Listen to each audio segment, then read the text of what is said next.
Olá, sejam bem-vindos mais uma vez ao nosso podcast Papo de Commodities, uma parceria da Art Education com o Jornal da Hora.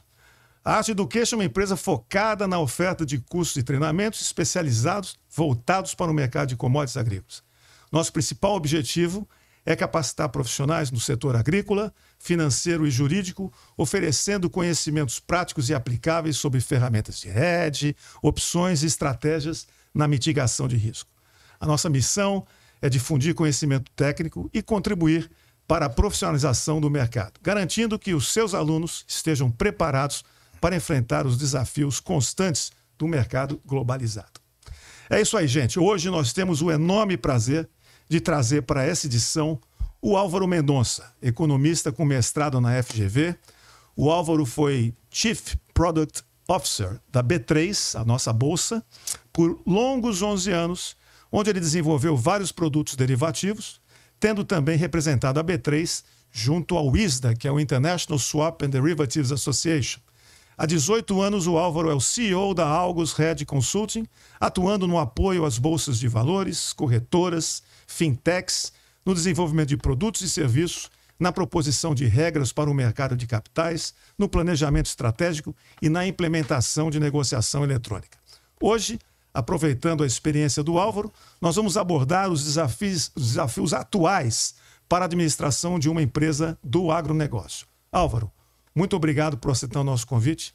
A palavra é sua. Eu que agradeço, é um prazer enorme estar com todos vocês aqui, falar aqui aos ouvintes aqui do nosso podcast. E realmente esse assunto é um assunto que está muito em pauta, né? Nós temos aí uma mudança, alguns paradigmas do mercado, da formação de preços e tudo mais, que está gerando uma instabilidade muito grande e elevando muitos desafios que não eram pequenos, né?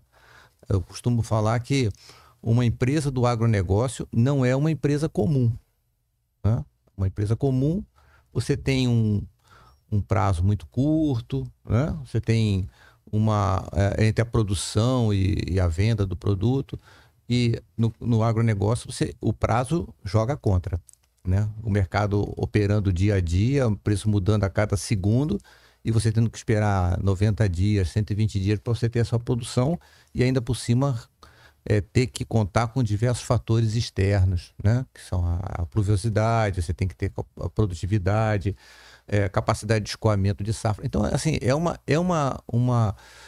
empresa que tem uma administração com elevada complexidade. Álvaro, numa empresa comum, o processo produtivo tem um maior domínio, né? O empresário tem um domínio maior no processo produtivo. E quando você olha, se a gente for separar a produção, numa empresa de produção, você tem vários quesitos na produção que são complexos, né? Então, se a gente for olhar, primeiro que você está produzindo algo vivo, né? Uhum. Então, você depende, além de clima, né? Que acho que vai ser um capítulo à parte aqui que nós vamos falar, você tem praga, você tem genética, você tem, né? Quer dizer, quando se compara com uma empresa comum, já na própria produção você já tem uma complexidade muito mais elevada, né? Sim, e ainda tem um ponto importante, que é uma rigidez operacional muito grande. Seja por alguma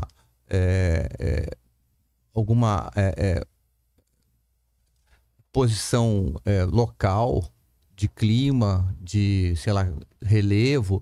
Então você não produz, não muda a sua produção de uma hora para outra ao bel prazer. Você não vai produzir. Eu costumo, não cometendo aqui uma injustiça com o pessoal da indústria de calçados, mas eu uso um exemplo que é, por exemplo, você vai numa indústria de calçados, você faz sapatos, tá bom, fez calor, para a máquina, vamos fazer chinelo.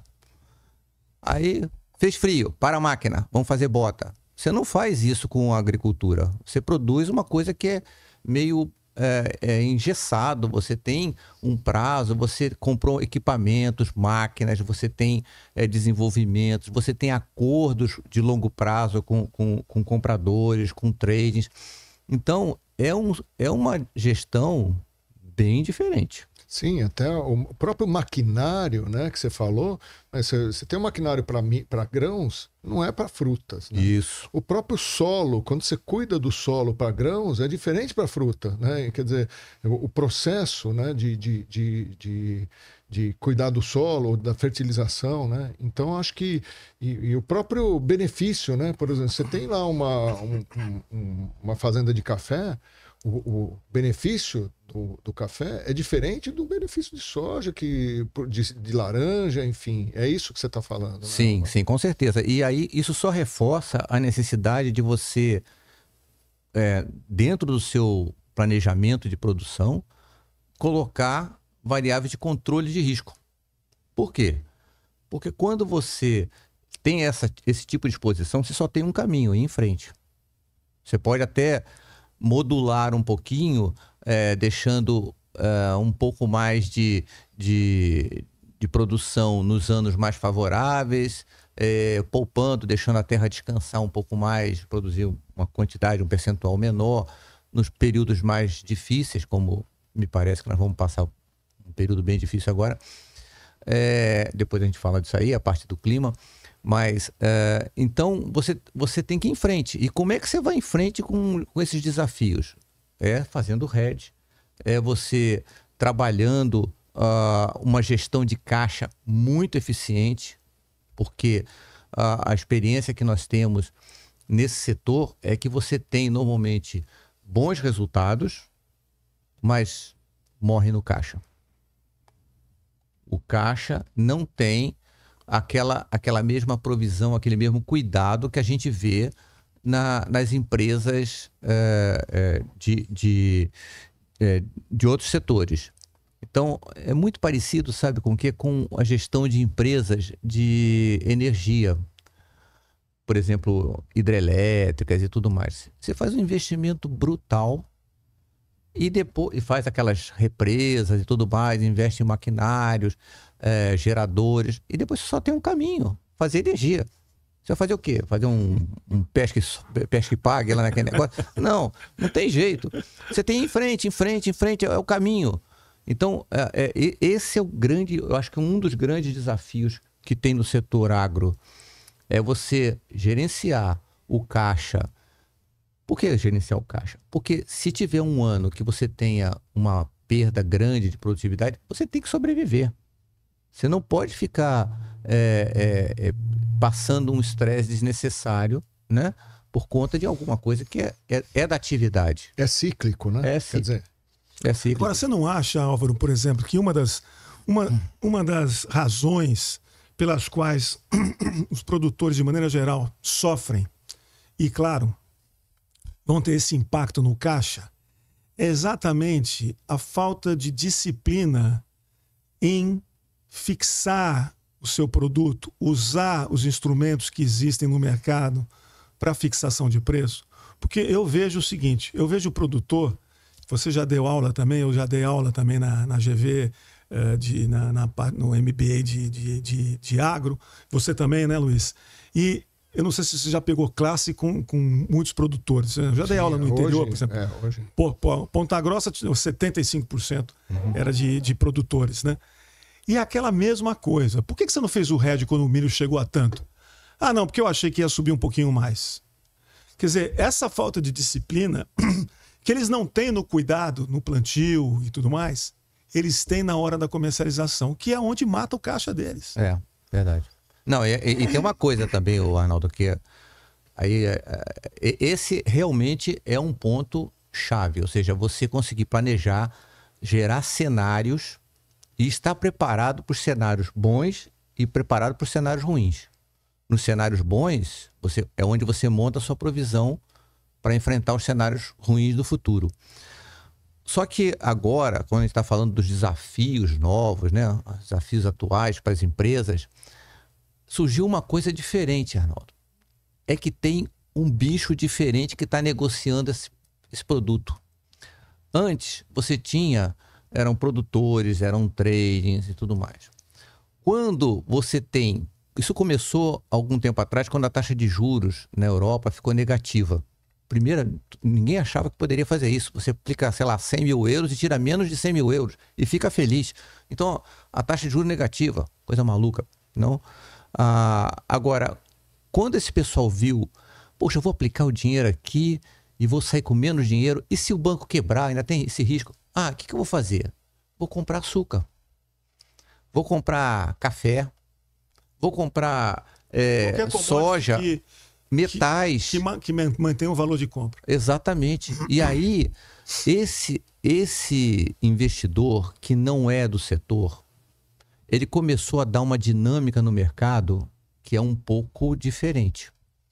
E essa nova realidade está tornando cada vez mais importante que o produtor não apenas tome a decisão, mas que se treine a observar as condições de mercado.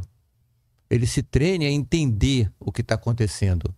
Se você olhar agora, o mercado ele está com uma volatilidade totalmente atípica. Os ciclos, né, de alta e baixa de preço não estão bem comportados, estão muito atípicos também.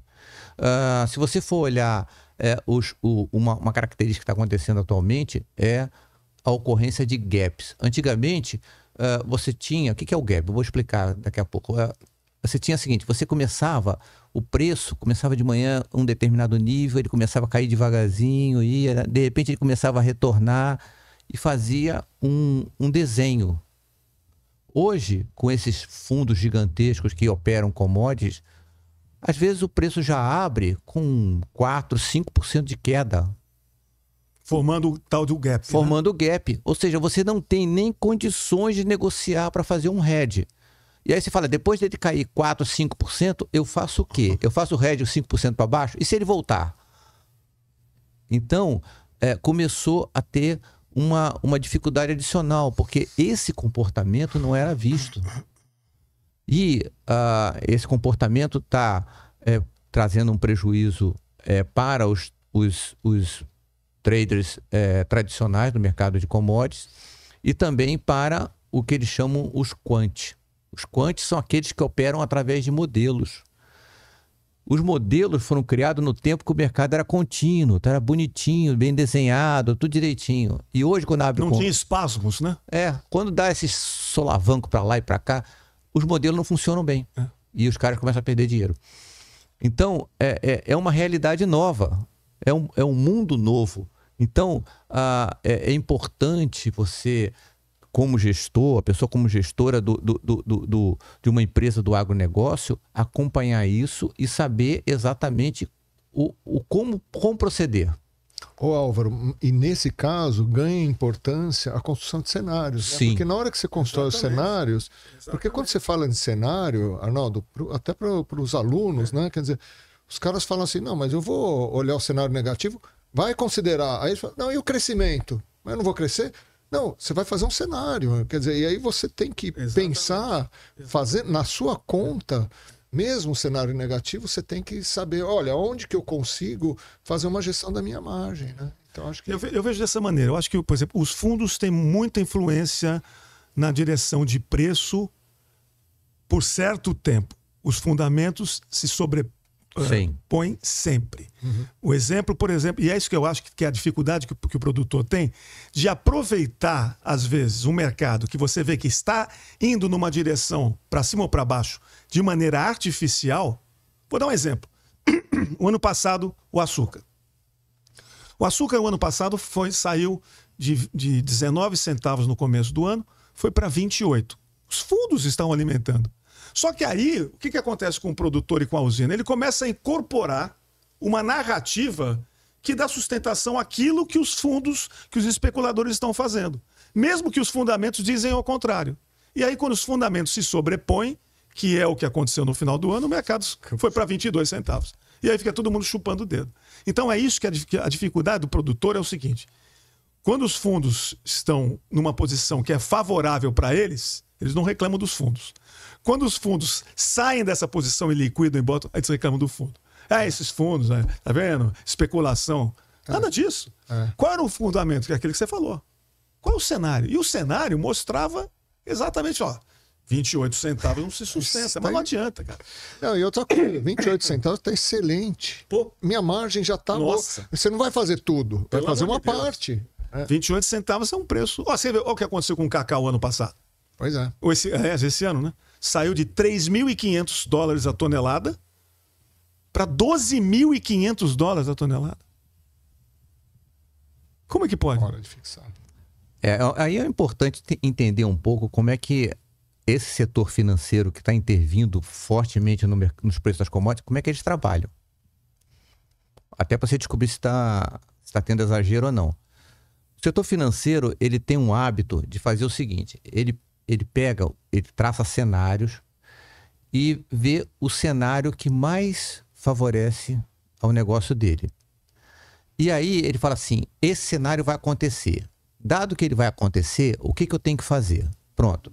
E aí ele começa a desenvolver uma série de argumentos, uma série de estratégias, e toda vez que o cenário dele é contrariado, como vem acontecendo recentemente com juros, ele fala assim, o governo está errado, não podia fazer isso. Por quê? Porque o cenário está indo contra o cenário dele. Né? Estão fazendo isso nos Estados Unidos, com o Fed, fazendo no Banco Central Europeu, lá com o movimento das taxas de juros. Por quê? Porque eles traçaram um cenário e eles querem fazer que o mundo convirja para o cenário dele. Ele tem um conflito, é isso? Não, com certeza, com certeza. Eu conheço um grande economista. É o que está acontecendo com o real aqui.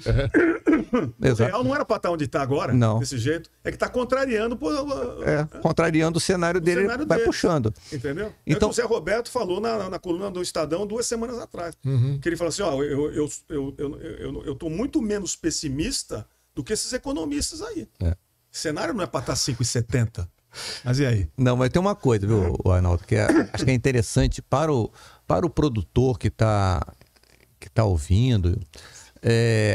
Um primeiro passo que seria muito, muito importante é desmonte os seus cenários. Não acredite que só vai acontecer a coisa boa. Desmonte. Tenta analisar friamente, porque o ruim também acontece. Do jeito que nós estamos vendo aqui as coisas acontecerem para o mercado de commodities, é importante que você esteja preparado não apenas para os cenários positivos, mas também para os cenários negativos. Claro. Às vezes até o cenário positivo é um cenário de risco, porque ele te induz a fazer uma alavancagem superior ao que seria razoável para o produto. Bom, é a realidade que a gente viu no setor de grãos em 2021, 2022, 2023, que os grãos estavam lá em cima e aí muitos produtores, não todos, começaram a se alavancar, comprando terras e produzindo mais, se endividando mais, e aí os grãos afundaram e aí é o que está acontecendo, né? Luiz, você que não teve clima também. Você foi produtor de soja alguns anos atrás. Foi, vários anos atrás. Você, na tua experiência que você teve como produtor de soja, hoje com a experiência que você tem depois de atuar no mercado, de dar aula, de trabalhar na bolsa e tudo mais, quando você olha para trás, quais eram os vícios que você como produtor tinha que você vê semelhança no produtor de hoje, por exemplo? Esse que o Álvaro falou, que é acreditar no cenário de alta, né? Sempre, né? Isso ainda Sempre. tem. Né? Sempre. Não adianta, né? Esse é o primeiro vício.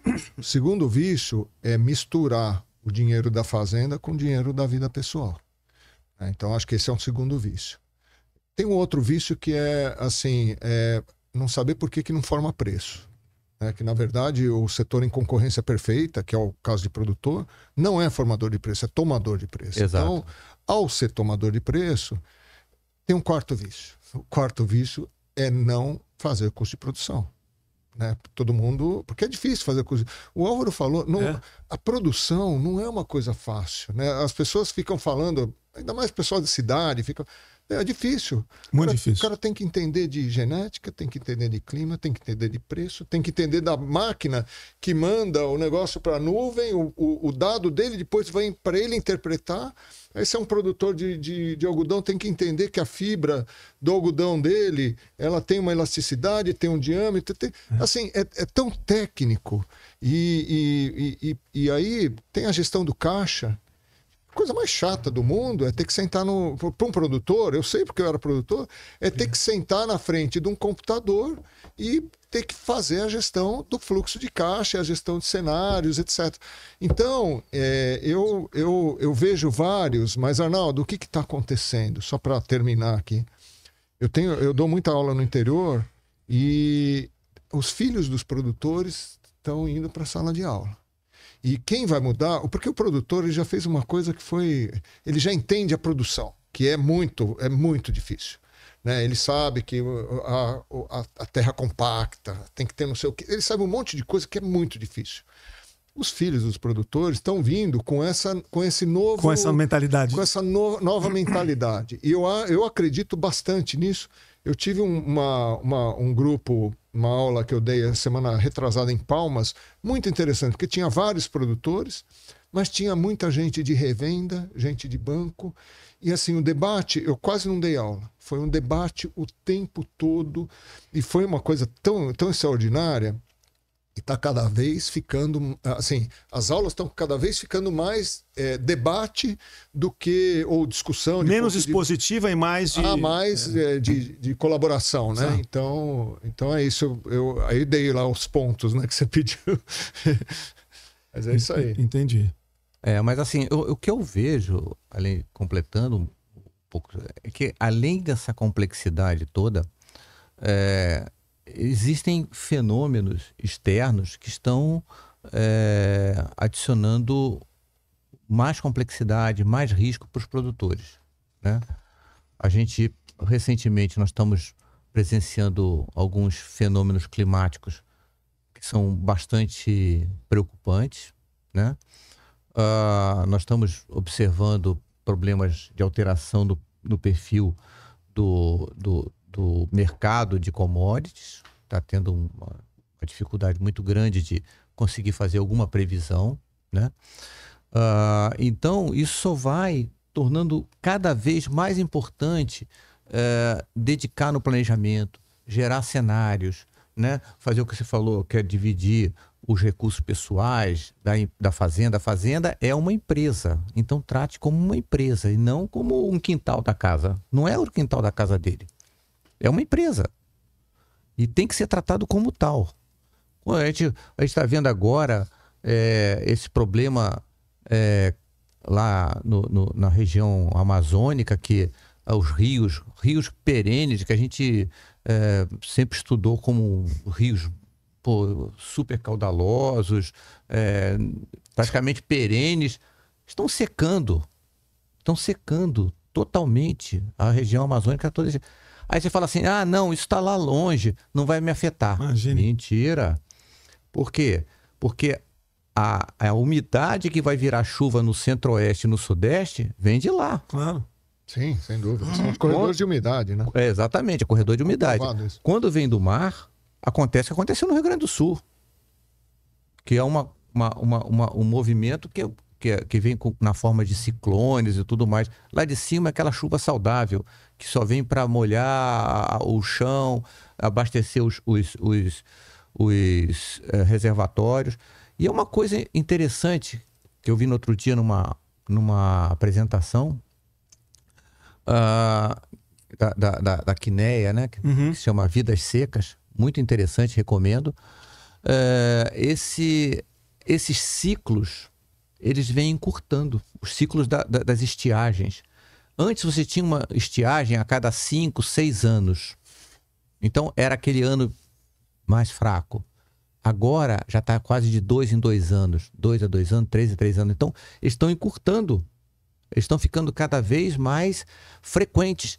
De tal forma que não dá tempo dos rios se recuperarem, não dá tempo dos reservatórios se recuperarem e já vem outra seca. Ô Álvaro, você falando disso e a gente falando de gestão de risco, que é o tema que a gente está aqui abordando, quer dizer, quando a gente olha do ponto de vista do produtor, né? Então ele tem lá o risco de preço, que ele vai fazer, pode fazer o hedge dele, fazer as proteções, etc. Ele tem lá o risco do custo da produção aumentar, que também tem maneiras de fazer uma gestão, bem ou mal tem. Ele tem lá o processo produtivo, que ele tenta dominar com tecnologia e tal. E o risco climático, quer dizer, que é uma incerteza grande, e para ele, no livro texto, se você tem risco climático, você tem que fazer seguro. E no país, no Brasil, o seguro é muito incipiente. Quer dizer, ele como que você vê essa gestão de risco? Essa é bem complicada, porque o risco climático antes ele reduzia a produtividade, e agora ele está vindo com um potencial de destruir totalmente a produção, é perda total da PT. Então, isso aí é um problema que as seguradoras também têm que se proteger. Mas o que acontece é que quando vai dar um problema, ele começa a dar sinais. E não acontece de repente, né? Eu vejo as pessoas falarem assim, isso aqui é o Ninho, Laninha, não sei o quê. El Ninho e Laninha afeta o Pacífico e afeta a gente de rebatida, porque vem através da Argentina e tudo mais. Então, afeta o Pacífico, a Ásia, né? Mas não afeta a Europa. E o que está acontecendo... Não afeta o Atlântico, que você fala, mas está começando, né? Não, pois é. Então, o que acontece? Está afetando lá. Peraí, mas... Então, tem uma chance de não ser El Ninho e Laninha. Né? Quer dizer, é uma mistura, né? Eu acho que... Tem um amigo meu que é físico e ele tem uma expressão que eu achei muito interessante, que a gente estava conversando outro dia. Ele falou o seguinte: nós somos vizinho de uma usina nuclear gigantesca que não tem nenhum funcionário para cuidar dela, e a gente não conhece exatamente o que está acontecendo lá dentro. É o Sol. O Sol é uma usina nuclear que pode devastar a Terra a qualquer momento. Até agora tem sido bem calminho. A última vez que ele causou alguma coisa mais grave foi em setembro de 1859. Todo o hemisfério norte ficou praticamente a noite inteira. Tamanha foi a quantidade de radiação que bateu na atmosfera da Terra. Agora está acontecendo um problema também. Nós estamos tendo a aurora boreal vermelha, que não tinha antes. Significa o nível de radiação que está chegando na Terra é muito maior. Isso é ruim para o plantio, é ruim para os rios. E não tem nada que a gente possa fazer. Não, a gente nem conhece, a gente não tem como chegar lá. A gente não sabe por que começou, quanto tempo vai durar, a gente não sabe nada, né? No outro dia até saiu uma foto que eu achei muito... Essas são as tempestades solares, né? Exatamente. Que o pessoal fala, né? No outro dia soltou uma coisa chamado de fluxo coronal, que é um jato de radiação que saiu do Sol, que engoliu Mercúrio e quase atingiu Vênus. Quase atingiu Vênus. Nós somos o próximo na fila, a Terra. Então, esse tipo de coisa tá fazendo mudanças muito significativas no nosso clima. Se a gente ainda continua poluindo, fazendo uma série de coisas, o que acontece? A gente faz o efeito estufa, que não deixa essa radiação retornar para o espaço. Então, isso é um ponto importante no risco das empresas agrícolas. Por quê? Porque o clima vai ficando cada vez mais severo. Não apenas por questões aqui locais, como externas. Das quais a gente não tem menor controle. Então, esse é um ponto que eu acho interessante, mas ele dá sinais.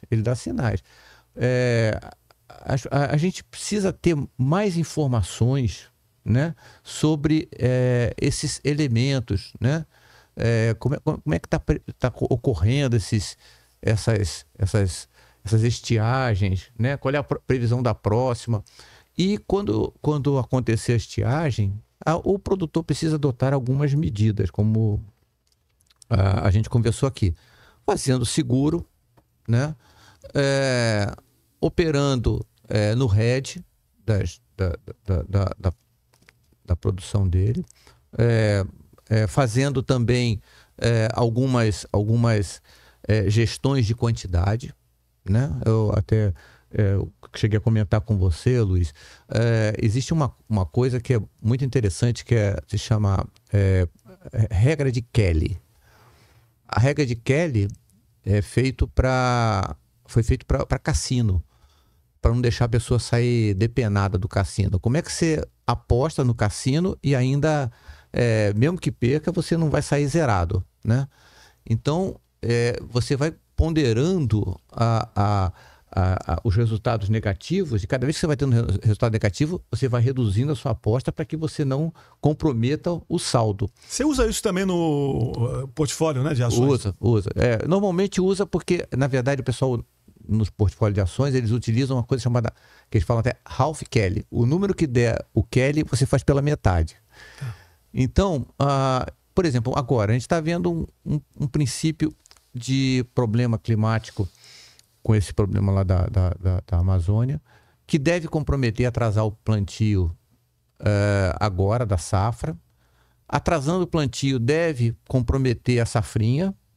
A safrinha vai apanhar na frente, porque a planta, ela tem um ciclo.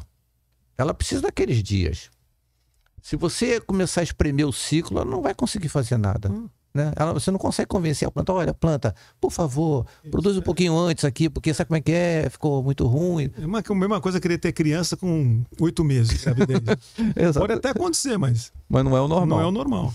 Então, aí eu acho que aí o produtor, ele reduziria a aposta dele no negócio, nos anos ruins. Ao invés de você produzir, sei lá, 100% da terra, você vai produzir 60%. E aí vai trabalhar em quê? Vai trabalhar na conservação do solo, fazer aceros, preparar reservas de água para quando voltar a chover você conseguir ter essa irrigação para sua produção. E tem uma coisa que é interessante. Durante esses períodos que você reduz, aí que está a importância da gestão do caixa. Você vai precisar do caixa. Claro. Porque você tem custo fixo, né? Exatamente, você vai precisar do caixa. Então, vai ficar o quê? Recorrendo a juros altíssimos para poder se cobrir, para pagar as despesas correntes? Não. E aí é o ponto em que a empresa agrícola precisa se beneficiar, pelo menos buscar alternativas para cenários negativos, guardando caixa, reduzindo a exposição para pancada ser menor, porque aí você vai investir menos em insumos, né, no ano que já está anunciando difícil. Como ter essa disciplina? Como chegar nessa disciplina? Porque, assim, a gente conversa com muito produtor, né, Arnaldo? Muito. Né? E, assim, a gente sabe que tem uma dificuldade de... Assim, para todo mundo, até para a gente, quando vai tentar fazer o nosso fluxo de caixa, nossos investimentos, tem que ter uma disciplina, né? O que você acha qual que seria o caminho, na sua opinião? Olha, primeiro ponto é você tentar identificar o que são que a gente chama os fatores que estão afetando a sua produção. Então, você tem os preços externos, você tem o clima, você tem algumas políticas públicas para o setor e tudo mais. Então, isso são fatores que acabam influenciando o resultado da empresa agrícola, né, do agronegócio.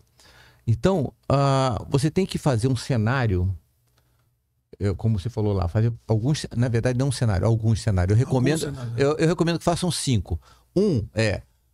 Tudo se manter exatamente como foi no ano passado.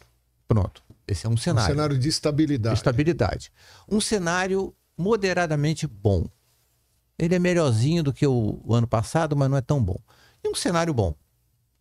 E um moderadamente ruim e um cenário realmente muito ruim. Então, o que aconteceria? E dependendo de como vão se comportando os fatores, você vai vendo a materialização de um cenário ou de outro para frente. E aí você começa a fazer... Posso ponderar esses cenários? Claro. Não, pode. Você está falando Sim. 5 cenários. Aí eu vou ponderar esses cenários para ter uma ideia de... Exatamente. Do que pode acontecer. Então, uns acabam se tornando mais prováveis de acontecer e outros menos. Aí você vai gerando qual é o preço mais ou menos que deve acontecer.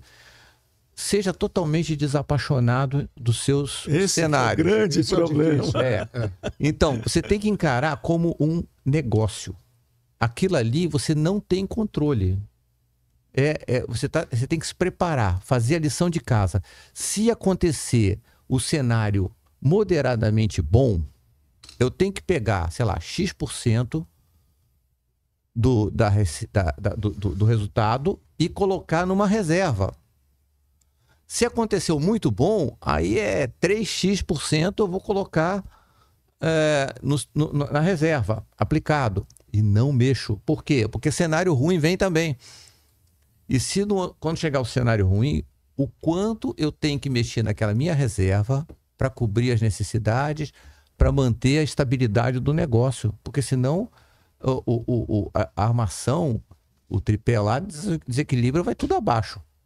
E assim, se tem uma coisa que a gente tem que respeitar, é essa possibilidade do cenário ruim trazer uma surpresa bem desagradável. Então, por isso eu acho importante traçar cenários e monitorar os fatores e ver quais são os cenários que estão se tornando mais prováveis e menos prováveis. E ter na manga sempre uma ação preparada. Se acontecer isso, vou fazer isso. Vou fazer isso. E faço até onde? Eu vou fazer hedge. Vou fazer até onde? Vou fazer como? Vou usar futuro? Vou usar opção? Vou travar termo lá com o meu comprador? Quem, né? Vou ligar para quem? Então, você não pode tomar uma decisão no emocional. Exatamente. em cima da bucha. Aconteceu o negócio, ai meu Deus, eu não consegui dormir a noite inteira, vou telefonar para fulano. Tá errado. A probabilidade dessa decisão na emergência está errada, é altíssima. Exatamente. Então, faça a coisa friamente. Tenha um plano de ação. Não haja sob pânico. Exatamente. Eu também concordo com você. Uma vez, o Álvaro, até foi uma conversa que a gente teve, uma reunião que nós tivemos, eu tive com o Arnaldo, e até eu escrevi um artigo na Agranálise sobre isso, né? Que é assim, o negócio de ter o cenário base, né? Você falou, eu até dei um curso na FGV sobre isso, né? E aí eu pego o cenário base, que na verdade nada mais é do que uma DRE de produtor, que é uma planilha de custo de produção, né? E aí o que eu faço? Eu dou isso em aula, eu mostro, eu faço um teste de estresse. Né? Estresse teste. Não é. Estresse teste é a coisa mais fácil que tem. Você varia lá o preço um pouco para cima, um pouco para baixo, a quantidade um pouco para cima e o custo um pouco para cima. E eu mostro para os alunos assim, qual que é o melhor cenário e qual que é o pior cenário. E aí a gente fica discutindo sobre esses. Assim, na hora que você enxerga o número e você fala, o prejuízo é tanto, né? Ou o lucro pode ser tanto, e aí você começa a perguntar, mas você faria essa variação de preço? Como que você faz a gestão aqui? Quer dizer, você começa, eu acho que é mais ou menos isso que o Álvaro está falando. Sim. Né? É, isso mesmo. Exatamente. E ter ações, né, para cada um, para pelo menos 5 cenários, né, Álvaro, que eu acho que é o...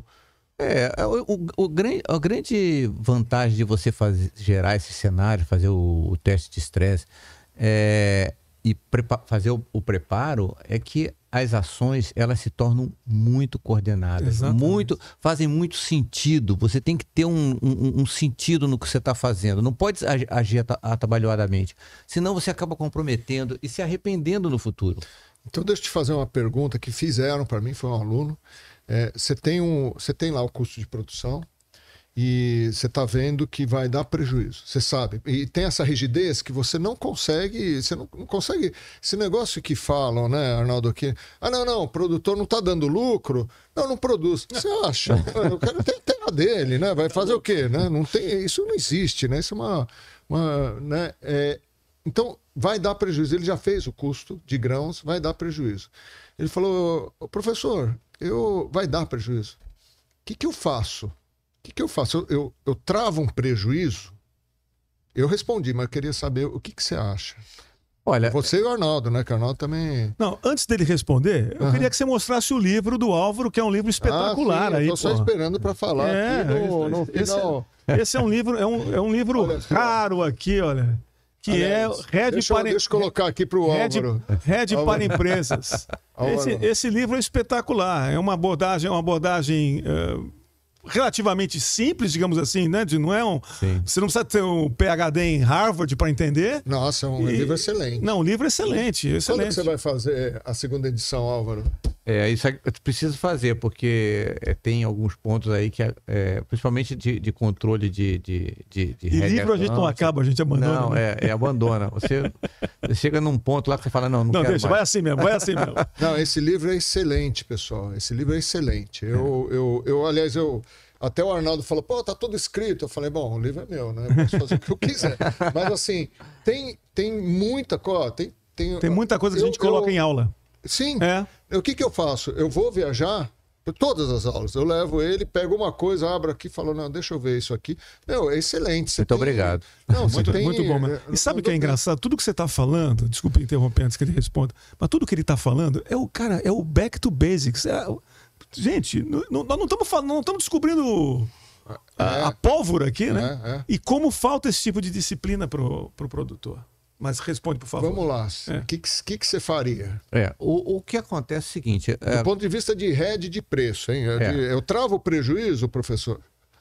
Olha, depende da sua expectativa, né? Se você está por exemplo, naquele cenário moderadamente negativo, deu prejuízo, mas ele está indo para o muito negativo, trava.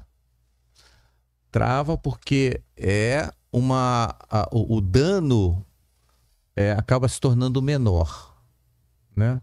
Então, esse é um ponto que a gente usa muito na gestão de fundos, né? Que é um princípio de física, chama ponto de parada. O ponto de parada é o seguinte: a que horas eu interrompo o crescimento das perdas? É o stop loss. Né? Stop loss. Eu tenho perspectiva de melhora? Não. Para essa safra, nada. Tenho perspectiva de piora? Sim. Pode dar mais zebra ainda. Então trava aqui. Então deixa eu te falar o que eu respondi para ele.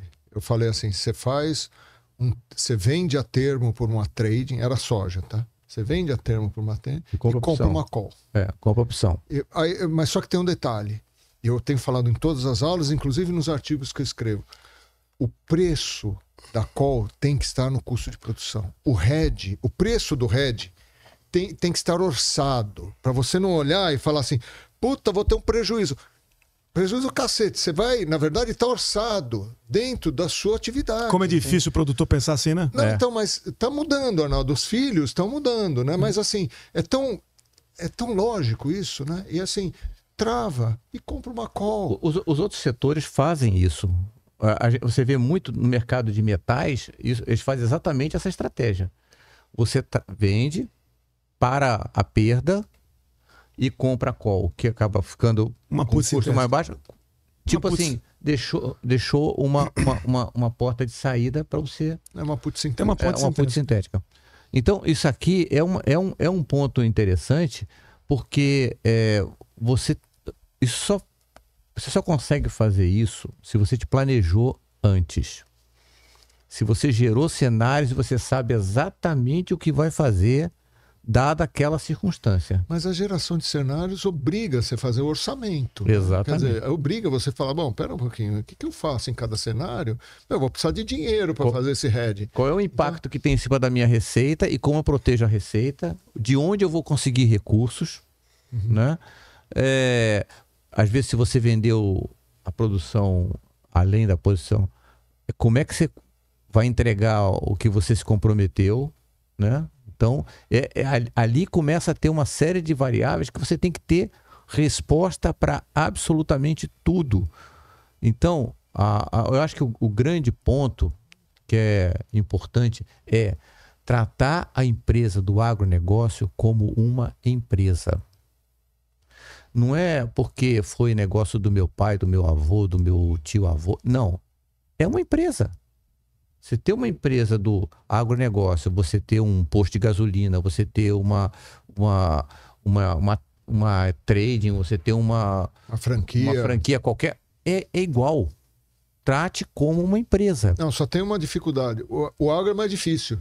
Eu acho. Só isso. Eu né? acho. As empresas do agro são mais difíceis por essa série de fatores, né? Então, às vezes a gente está falando, né? E o preço sobe. E assim, é engraçado porque as coisas são conectadas, né? Então acontece uma coisa aqui que a gente não tem a menor ideia. Aliás, o Arnaldo outro dia falou, né, de um evento que aconteceu não sei aonde, num mercado totalmente diferente. Você falou aqui no podcast. Falei. Né? Foi no o caso da vaca louca. O caso da vaca louca, que alcançou açúcar, quer dizer, foi um negócio muito engraçado. Quando eu estava nessa época, eu era o diretor lá da mesa da Coimex. E aí, pô, meu negócio era açúcar, o cara falou da vaca louca. Pô, vaca louca não tem nada a ver comigo, né? Pô, vaca não come açúcar. E aí é uma lição de vida, né? Porque o que aconteceu? Com o fenômeno da vaca louca, o que era a vaca louca? Era o problema que trouxe para os animais que se alimentavam de restos, ossos, sangue de outros animais, né? E trouxe aquela doença. Então houve uma substituição de alimentação bovina, que foi o quê? Farelo de milho e farelo de soja. O preço do farelo de milho e farelo de soja subiram. Como subiu o preço do milho, subiu o etanol de milho. Subiu o etanol de milho, subiu o etanol de cana. Subiu o etanol de cana, subiu o açúcar. Então você veja o que é, como as coisas são interligadas. Para mim foi a maior lição que eu levei na minha vida, que eu falo assim, pô, vaca louca não tem nada a ver com açúcar. Vira a página. Tinha a ver com açúcar. Não, e essas conexões às vezes não são tão simples, né, de entender, né? Eu sei que você me mandou um artigo falando de um acrônimo, né, que chama VUCA. O que é isso? Você consegue falar aqui para a turma? A realidade, dizem que a realidade do mundo atual é VUCA, V-U-C-A. V-U-C-A. Que é em inglês, né? Que quer dizer o seguinte, que o mundo está mais volátil, incerto, uncertain, né? Uncertain. Incerto, complexo e ambíguo. Às vezes você olha uma coisa, ele pode ser aquilo e pode não ser.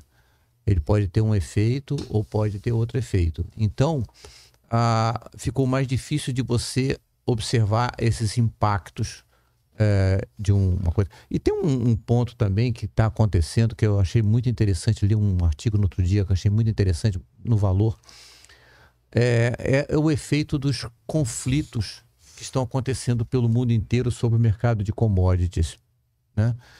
E aí a gente olha assim, conflito, quando fala em conflitos, você vê primeiro, fala da Ucrânia, fala lá de Israel, Irã, lá dos Houthis bombardeando os navios, aumentando o preço dos fretes. Mas se você olhar, a sociedade hoje está mais conflituosa. Está mais fácil você buscar qualquer solução através de um conflito do que através de uma negociação. Então, a primeira reação é produzir um conflito, né? E isso acaba refletindo todos os produtos que dependem dessa interação entre nações, entre sociedades, entre empresas. Nos preços, né? Nos preços, em tudo.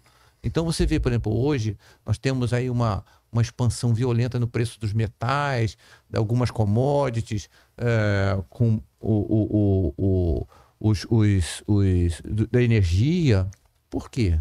Porque depois que a Rússia ficou com as reservas dela retidas, vários países estão guardando as reservas em commodities. E o padrão de um investimento de reserva não é como o padrão de uma trading. Então isso reforça esses fundos soberanos e reservas internacionais, eles acabam atraindo fundos que também são por motivos financeiros. Isso é um motivo bem sério. Então, o mundo VUCA afeta a gente. Afeta não só a produção. A gente pode chamar de muvuca, né? Muvuca, O mundo VUCA. Tá fácil, hein? Tomada de decisão. O decision maker hoje, o cara que tem que tomar a decisão na empresa, ele tá... Ele está num problema sério. O grande problema que eu vejo para as pessoas entenderem realmente o problema das empresas agro é uma romantização do setor agro pelo cidadão das cidades. Ele acha que aquilo ali é um passeio, né? É um negócio assim super tranquilo. É bota de marca, cinto de marca, chapéu bonito. Eu acho que é isso. Né? Olha que boa vida. Isso, é verdade. Vai descarregar um caminhão de adubo. Exatamente. Vai pisar lá na lama. Não tá pegando o trânsito que eu tô pegando. Vai nessa. Então, eu trabalhei muitos anos na CFP, Companhia de Financiamento da Produção, que hoje é a Conab. E eu achava também que, poxa, deve ser legal, romantizava muita coisa assim. Uma vez eu até visitei uma propriedade que produzia seda, aqui no Vale do Ribeira. Produzia seda. Rapaz, durante o período de colheita da seda, eles tinham que alimentar aquela larva o tempo todo, a família não se encontrava. O bicho come 24 horas por dia. Então... ficavam turnos na família, que eles acabavam não se vendo, não se falando.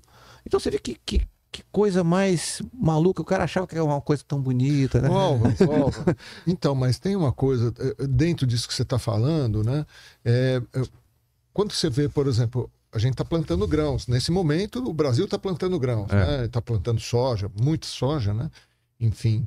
E em alguns lugares, agora esse final de semana choveu bastante, mas...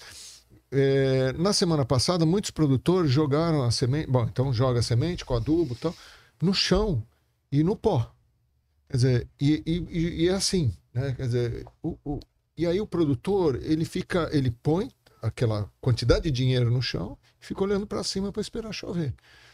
Isso é uma coisa absolutamente que as pessoas da cidade não conseguem entender. Né? Quer dizer, o grau de risco, né? Por isso que às vezes falam do produtor, que o produtor é difícil tomar decisão. Pô, mas ele quando ele põe, ele planta muito com coração, né? Eu sei porque eu já fui produtor, porque você põe lá um negócio no chão e se não chover, você tá ferrado, né? Então, enfim, eu acho que também tem esse lado, né? Que o pessoal da cidade, das cidades, né? Mais aqui São Paulo, Rio, enfim, das grandes cidades, não enxerga isso, né? Não dá esse devido valor, vamos dizer assim, né? Assim, não é visível. Esse esforço não é visível pro cidadão normal. E os riscos, eles acabam não sendo visíveis nem pro cidadão urbano, nem pro produtor. Os riscos, eles têm que ser mais... observados, explorados, né? A produção, houve um desenvolvimento imenso na produção agrícola brasileira, em termos de produtividade, de qualidade de produto. Isso aí foi uma coisa fantástica. O trabalho que foi feito pela Embrapa foi uma coisa incrível, né? A Emater com assistência rural. Foi uma coisa impressionante, ou seja, esse foi uma das ações que mais foram bem sucedidas no Brasil nas últimas, sei lá... Décadas. Sem dúvida. 4, 5 décadas aí. Então, esse foi realmente um efeito muito interessante. Agora, a parte de gestão não está bem trabalhado.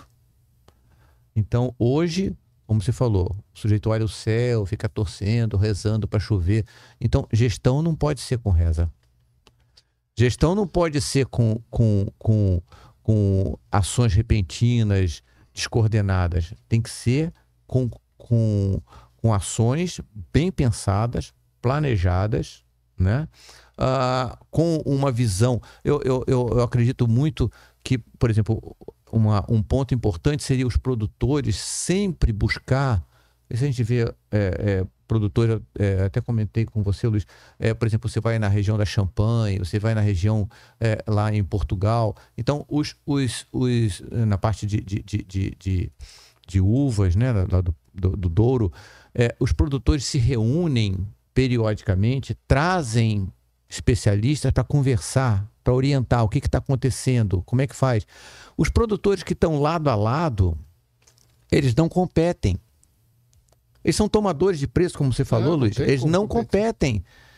Ao contrário, um pode ter uma opinião, vai dar cenário positivo. E chega lá, todos os demais falam assim, vai dar cenário negativo. Agora, esse especialista é uma ideia muito interessante. Esse especialista teria que ser alguém que não tivesse conflito, né? Teria que ser contratado até pelos próprios produtores ou por uma... Né? Exatamente. Você leva uma pessoa que é especialista de mercado, um agrônomo, uma pessoa que é um meteorologista. Fala assim, o que você acha que vai acontecer? Você acha que esse cenário aqui seria viável? Que probabilidade você daria para esse cenário? E aí começaria a discutir. Isso melhoraria muito a tomada de decisão. Verdade. Muito. Aliás, é exatamente por isso que nós decidimos há 2 anos criar a Art Education.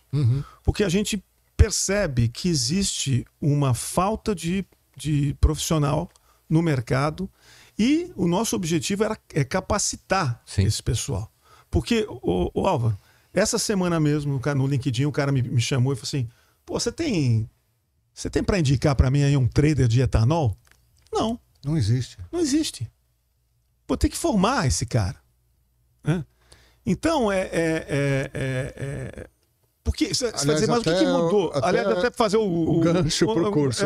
Nós temos um curso de etanol, agora dia 6 e 7 de novembro, que é dado pelo Tarsilo Rodrigues, que é top de linha, é espetacular. E depois vocês vão ver o link aqui embaixo. Mas a questão aqui não é essa, não estou fazendo jabá, não.